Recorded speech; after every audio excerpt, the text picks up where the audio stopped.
Chelsea, I think one of the things that's been working for Chelsea is that Rosinho, there's what you call reactionary leaders, right? Like they'll tell you that this guy is a good counter puncher in boxing. It means that he can take a hit and then he can come back and inflict damage on you while you're trying to. So you think you are getting an opponent to take a hit on him, but it's bringing you into where he wants you to be able to give you that hook or whatever they call it. So that's why I would say that Rosinho is a very solid counter puncher because they didn't start the game well, good and fine, but in the middle of that point, in the middle of that game, he saw what needed to be done to reclaim the game, and it worked to perfection, to a T.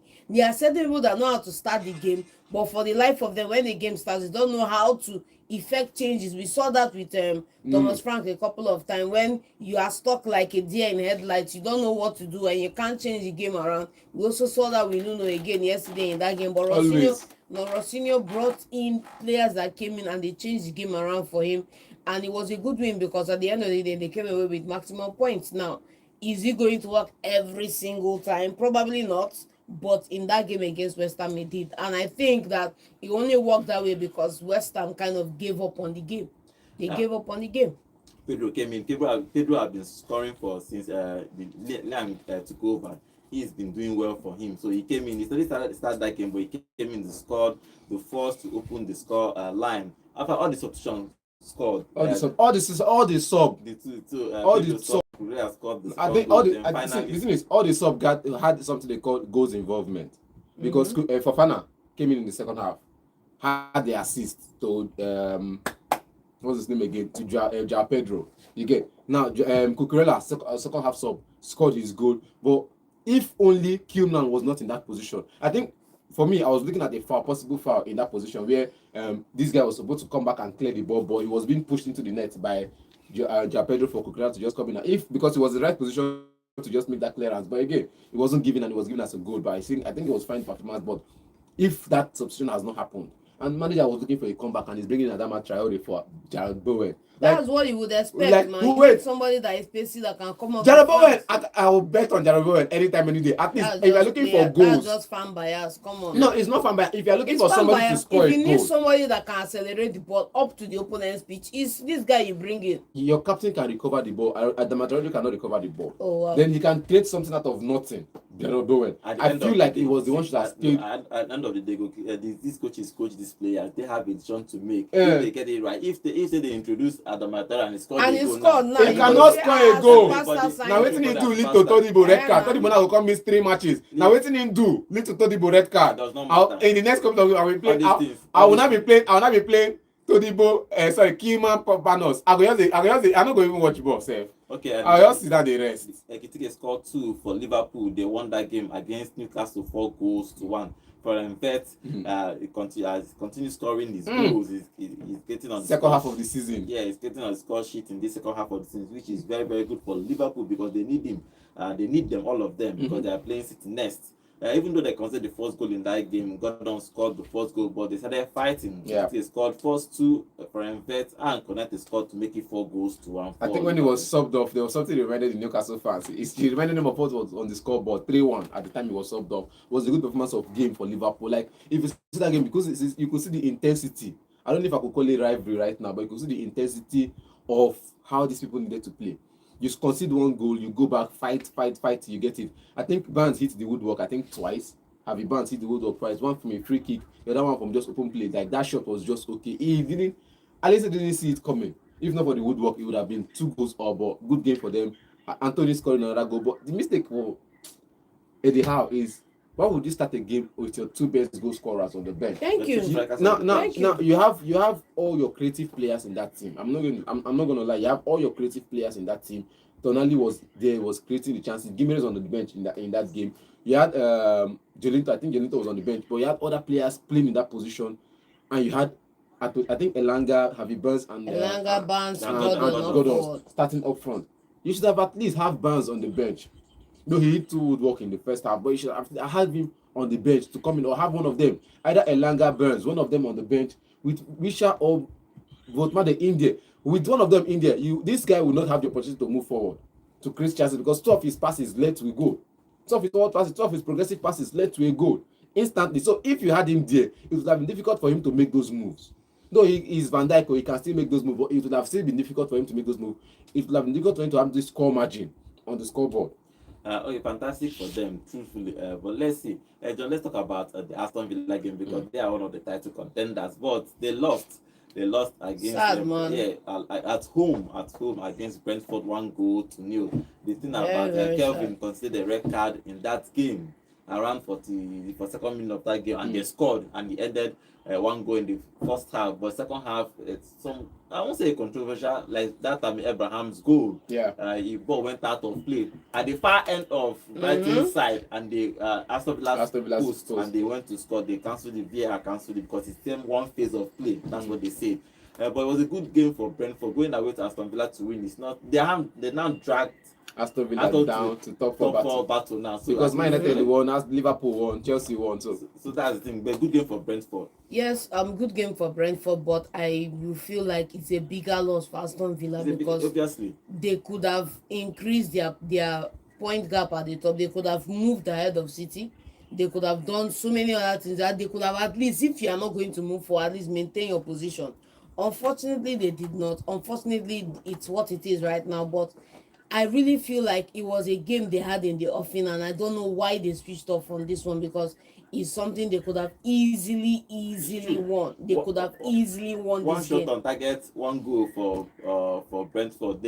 Aston Villa had 25 shots in total. Crazy. Only 4 on target. What will you say is your excuse now? The conversion rate was really poor. Having 25 shots in total, only 4 of them were on target. No, you're talking about 25 shots total. You're not counting the shots blocked because shots blocked. They count either on target or off target. You know, reach target. You know reach. Because the defender put on body now. Now they talk, so no we count off target. What if now on target, the defender put on body because on goal. But again, good. I'm not going to talk about the Aston Villa side. They've done well so far this season. This was what happened to them last season, and gradually they fell off and they went to Europa League. They just maintained that position. I think the same thing with Nottingham Forest. But again, looking at this Aston Villa team, looking at Keith Andrews, what he has done with Brentford, you can see that this is one of the things he's built on: defensive awareness. Now you go 1 goal up, you don't concede careless goal to lose that game.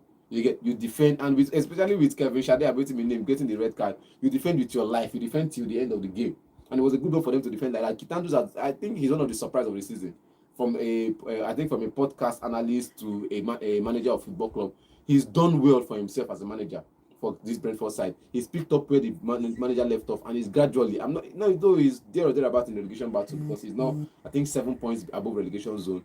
With this one now, he's gone 10 points, but he's kept a good team. He's done well with his striker, not scoring the goals and at least continuing. Igor Thiago contending for golden. I think he's just done well. But in this game, it was deserved. It was deserved win because you could defend like your life depending on it. Okay, let's talk about Manchester. If only my boys can do this. Let's talk about Manchester United. Manchester United won at Old Trafford 3-2. Even though that they scored, I think they scored first 2 in that game. It was 2-0 at some point. And Cunha made it 2-0. But in the last 5 minutes of that game, Raul Jimenez scored a penalty. Then Kelvin scored in the 95th minute, 91st minute of the extra time. And everybody said, okay, this match will end maybe 2-2. Then finally, Sesko scored again to make it 3-2. Fantastic game. It was like a 50-50 game, all balanced game because if you look at the shot, 13 for Manchester United, 15 for Fulham, 6 on target, 7 for Fulham. Basically 50% possession. The pass is just 414, 550. So it's basically a balanced game for each end. But at the end, Manchester United needs 3 points. Whether they play well, even though they played well, I like the way they play. They take risks, they defend well, they play far at the back and all. But good game for them. They won that game 3-2. Yes, the most important thing we will say here is the 3 points. Forget about every other storyline. Maybe they get points. 3 points in the back, 3 in a row. How many more before this guy will cut his hair? I should be at 2 more. I've been at 1 more. The fan You say 5. I say 5 now. Okay, 5. I don't know what people are saying. This game, you go 2 up, you concede careless goals, you lose the game. Now, this is a Man United side that we know that is, according to the stats, still remains. They've not lost a game when they went up in the first half.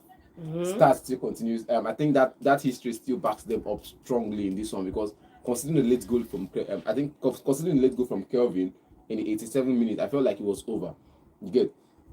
until they had a penalty. I think I remember Man United had a penalty disallowed by VAR. It was Fulham, No, Cuenca.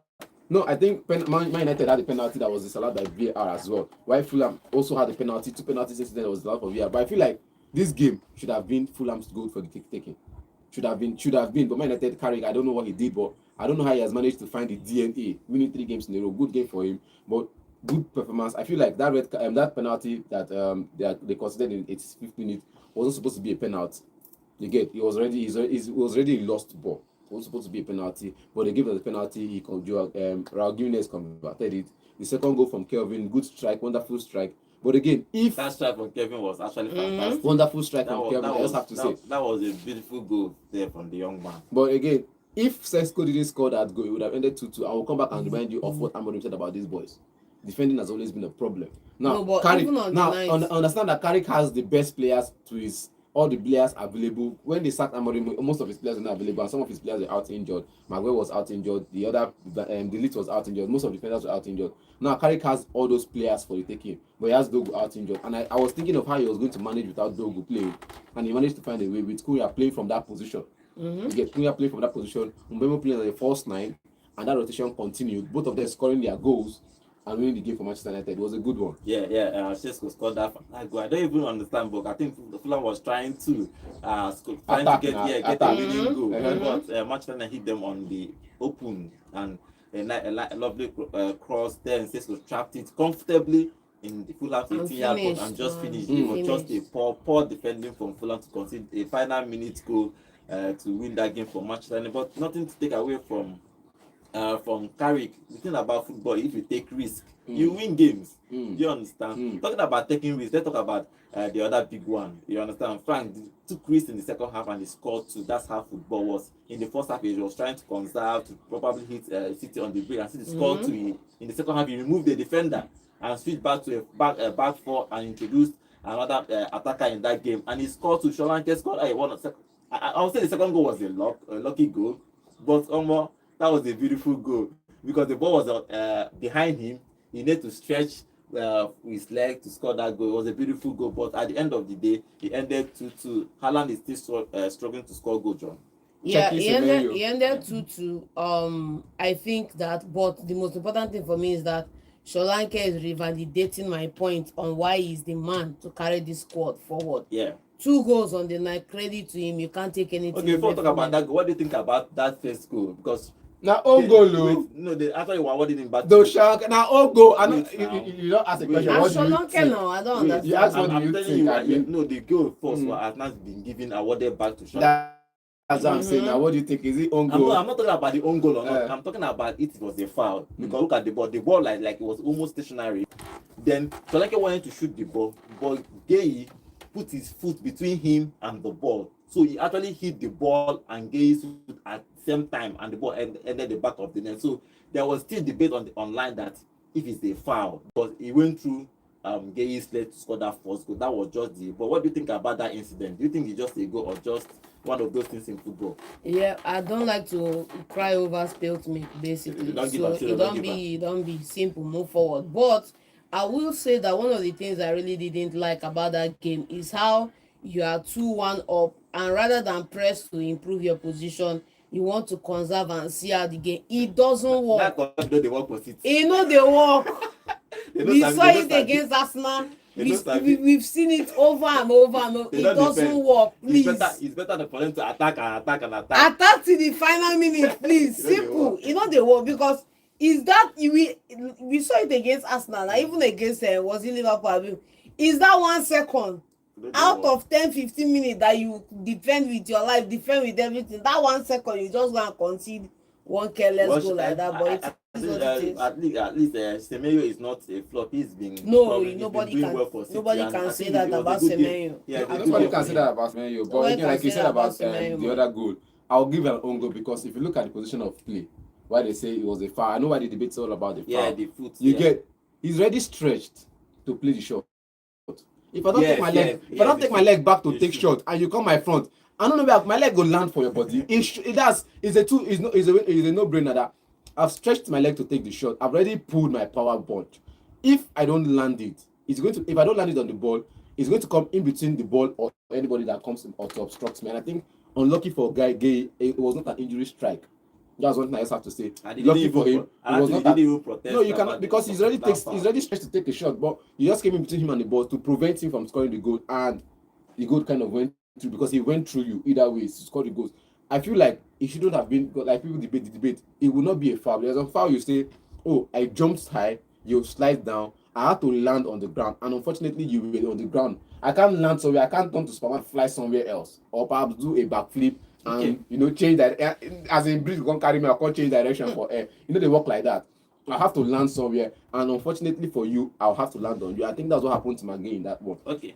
Solanke scored a beautiful second goal. I don't know what they call that in that kind of style Flicker. of that thing Drew scored against Crystal Palace. Even Spider kick. Drew's own was smooth. Solanke own was a little bit rough, but it was a beautiful goal that he scored to make it 2-2 for Spurs. After, I don't know, City need to start closing that game. That's the problem. Most times they go ahead, but they can't close that game. Either they draw or sometimes they lose. They need to start fixing up. If not, this title race is going to be very, very long for them.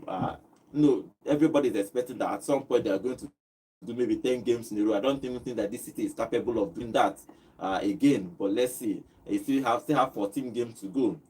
Just 6 points difference.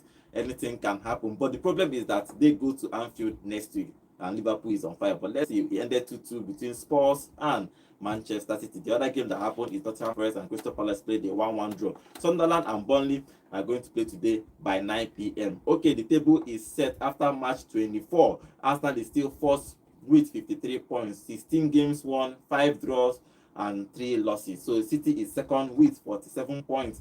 Third is Aston Villa with 46. Fourth is Manchester United. Carrick is changing their lives. How many was in top 4 before they sacked him? How many was in top 4? Manchester United have lost 5 games. City have lost 5 games. Aston Villa haven't lost more, 6 games. So this is going to be interesting. Third, let me leave City alone a little bit because City can always pick up points. But Aston Villa is down for the 6th. Third, fourth position is Manchester United with 41 points. Chelsea are 5th with 40 points. Liverpool are 6th with 39 points. So this is going